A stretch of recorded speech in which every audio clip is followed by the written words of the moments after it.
view, entrance view of the Taj Mahal in Agra, Yamuna Yathangaril. Taj Mahal அழகிய தோற்றம். மும்தாஜுக்காக ஷாஜஹான் கட்டினார். உலக அதிசயத்தில் உள்ள நம்ம இந்தியா கவர்மெண்ட்டு அதை எடுத்து நல்லா மெயின்டைன் பண்ணுறாங்க. ரொம்ப அருமையாக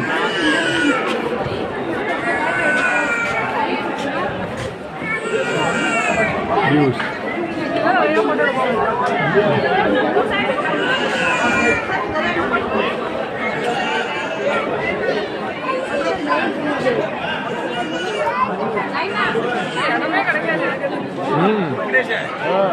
இப்படியே தான் வந்தோம். இப்போ இங்கே வந்தோடனே ஞாபகம் வந்துட்டு எனக்கு இந்த ஞாபகம் இருக்கு.